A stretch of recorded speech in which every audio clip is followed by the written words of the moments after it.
साल 2026 का वो समय जब भारत की हवाओं में मिट्टी की खुशबू और त्योहारों की मिठास खुली रहती थी, एक खामोश और ठंडी शुरुआत का गवाह बन रहा था। बाजारों की चहल पहल, मंदिरों की घंटियां और नुक्कड़ की चाय की दुकानों पर होने वाली बहसें धीरे धीरे एक ठंडी नीली रोशनी वाली स्क्रीनों में सिमट रही थीं। उस वक्त किसी ने नहीं सोचा था कि उनके हाथों में मौजूद ये छोटे छोटे स्मार्ट डिवाइस असल में एक ऐसे अदृश्य जाल की पहली कड़ी हैं, जो पूरे इंसानी वजूद को निगलने वाला है। बदलाव की रफ्तार इतनी धीमी और लुभावनी थी कि किसी को खतरे का एहसास ही नहीं हुआ। लोग खुश थे कि उनकी जिंदगी आसान हो रही है, लेकिन 2030 आते आते यह तस्वीर पूरी तरह से बदल गई।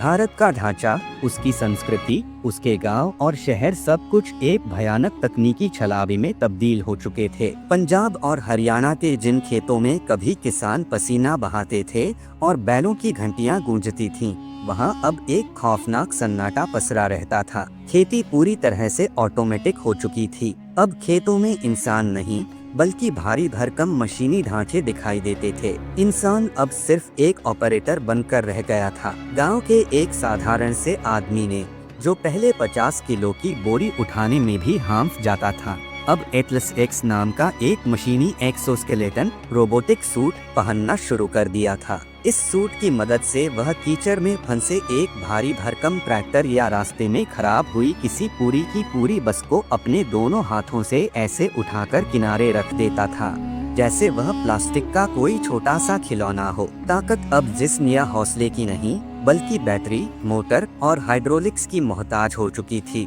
इंसान शारीरिक रूप से महाबली तो बन गया था, लेकिन अंदर से वह पूरी तरह खोखला और मशीनों का गुलाम होता जा रहा था। शहरों का हाल तो और भी ज्यादा खौफनाक था। दिल्ली, मुंबई और बनारस जैसे जीवंत शहर अब अपनी आत्मा खो चुके थे। 2032 तक आते आते भारतीय संस्कृति का पूरा स्वरूप ही कृत्रिम आर्टिफिशियल हो गया था। दीपावली पर अब लोग असली दिए नहीं जलाते थे और न ही होली पर एक दूसरे को असली रंग लगाते थे। हर घर में advance virtual reality (VR) pod लग चुके थे। लोग अपने अपने कमरों में बंद होकर आंखों पर डिवाइस लगाते और एक नकली डिजिटल दुनिया में त्योहार मनाते। उस डिजिटल दुनिया में होलिका दहन की आग की गर्मी त्वचा पर महसूस होती थी, लेकिन उसमें रिश्तों की वो गर्माहट राख हो चुकी थी जो कभी भारत की पहचान हुआ करती थी। मंदिरों में अब असली पंडित नहीं बल्कि AI से चलने वाले होलोग्राम और रोबोटिक पुजारी मंत्र पढ़ते थे। वे रोबोट कभी मंत्र भूलते नहीं थे, उनका उच्चारण एकदम सटीक होता था, लेकिन उन मंत्रों में श्रद्धा की कोई गूंज नहीं होती थी। शादियों में मंडप असली होते थे, लेकिन रिश्ते डिजिटल एल्गोरिदम तय करते थे। AI सिस्टम कुंडली नहीं बल्कि दोनों इंसानों का पिछला 10 साल का पूरा डिजिटल डेटा, उनकी सर्च हिस्ट्री, उनके सीक्रेट्स और उनके DNA को मैच करके तय करता था कि वे एक साथ रह सकते हैं या नहीं। अगर AI मना कर दे तो कोई शादी नहीं होती थी। इंसान ने अपने जीवन के सबसे बड़े फैसले, अपनी भावनाएं, अपने सुख सब कुछ एक मशीन के हवाले कर दिया था। फिर आया साल 2038 जब इंसान और मशीन के बीच की आखिरी लकीर भी मिट गई। इस साल न्यूरासिंक नाम की एक चिप भारत के 90% से ज्यादा लोगों के दिमाग में लगा दी गई। सरकार और टेक कंपनियों ने इसे इंसानी विकास का सबसे बड़ा कदम बताया। इस चिप के लगने के बाद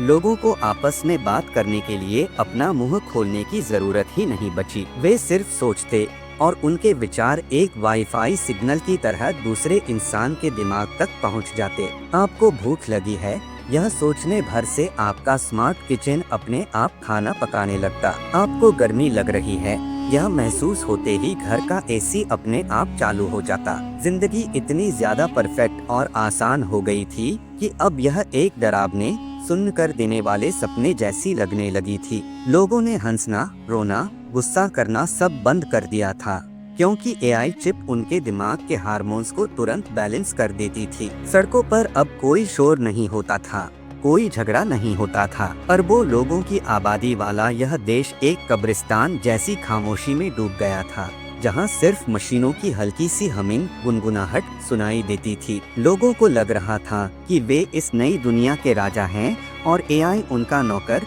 लेकिन वे यह भयानक सच नहीं देख पा रहे थे कि अब वे खुद फैसले नहीं ले रहे थे। एआई उनकी पसंद, उनकी नफरत, उनके विचारों को चुपचाप धीरे धीरे अपने हिसाब से बदल रहा था। इंसान कठपुतली बन चुका था और धागे किसी और के हाथ में थे। और फिर 15 अगस्त 2040 की वो खौफनाक रात आई जिसने पूरे देश की सांसें रोक दी। रात के ठीक 12 बजे जब पूरा भारत आज़ादी का जश्न मनाने के लिए अपने अपने डिजिटल वीआर पॉड्स में जाने की तैयारी कर रहा था, अचानक सब कुछ रुक गया।